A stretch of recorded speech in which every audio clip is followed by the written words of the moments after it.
पड़ाव में जो पहली जो कामयाबी आपको हासिल हुई उसमें और आप बर्दा फरोशों के हाथों में लगने से जो बचे रहे जी। उसके बारे में जरा बताइए। हाँ, मैं अर्ज कर रहा था आपसे कि घर वालों को नापसंदीदा था मैं इसलिए कि म्यूजिक वैसे आपने जो किया ना वो तो किसी भी घर वाले के लिए नापसंदीदा होगा, भाग जाना। वैसे ये मेरा भाग जाना जो है वो मेरे घर वालों के लिए बहुत खतरनाक साबित हुआ। हाँ, अच्छा, मेरे लिए भी। मैं अर्ज करता हूँ उसे निकले तो जाहिर है 69 में तकरीबन, हाँ 1969 में ऑल पाकिस्तान म्यूजिक कॉन्फ्रेंस होती थी। हयात अहमद खान। अच्छा, उस वक्त भी होती थी? जी बिल्कुल अच्छा। होती थी। और मैं मुल्तान से अपने स्कूल की क्लास से मेरी तकरीबन कोई छठी सातवीं जमात की उम्र में आपको इल्म था कि कॉन्फ्रेंस होती जी है? बिल्कुल रेडियो सुना करता था जाहिर है। तो अपने स्कूल की तरफ से कंपटीशन के लिए मैं आया लाहौर बावेजना ओपन एयर में। तो 1969 में मुझे फर्स्ट प्राइज मिला। अच्छा। वहाँ मेरे आज तो मुझे बड़ी प्यारे हैं, उस वक्त भी बहुत प्यारे लगे वो। मोहम्मद आजम खान साहब थे, रफीक बड़ाइश साहब थे, आजम खुर्शीद साहब मरहूम वो थे, नसीब बहुत सारे वो लोग थे। मुझे उठा के वो रेडियो पे और टीवी पे बच्चों के प्रोग्राम में ले आए। नवाज शाह के प्रोग्राम रेडियो से होता था, उसमें मैं चला गया।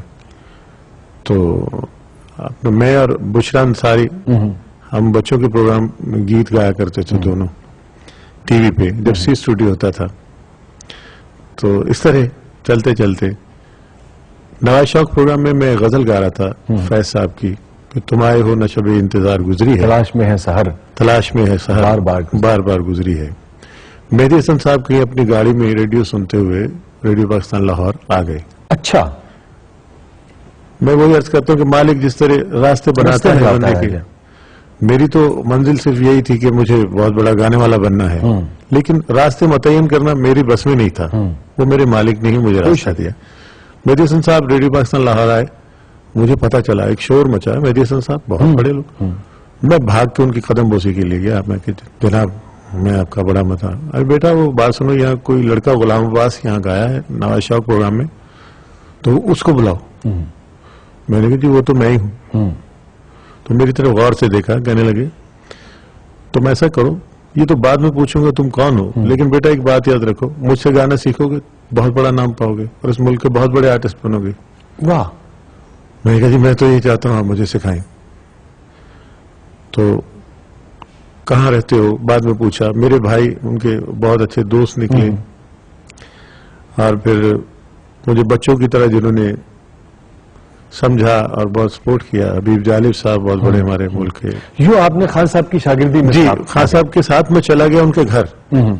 मैं संत नगर लाहौर में उस वक्त रहता था, क्योंकि मुल्तान से मैं आ गया था, 8वीं जमात में पास करके आया। तो मुस्लिम मॉडल स्कूल में मैं बाकायदा आपने खान साहब से सीखा? बाकायदा मेहदी हसन साहब से मैंने सुना और थोड़ा सा सीखा। लेकिन मेरे नसीबों में मैं जिनको उस्ताद समझ के गया था वो आज भी मेरे उस्ताद ही हैं। और मेरे नसीबों में उनके उस्ताद थे, उस्ताद इस्माइल खान साहब जो उनके चचा थे, वो उनके पास आया करते थे। मैं मेहदी हसन साहब की मसरूफियत की वजह से उनके चचा में बैठ गया। बिजी रहते होंगे। मेरी खुशनसीबी उन्होंने मुझे म्यूजिक सिखाना शुरू किया। हम अगले मरहले में जालिब साहब के हवाले से भी जी, बात करेंगे और उनकी कोई चीज भी आपसे सुनना चाहेंगे।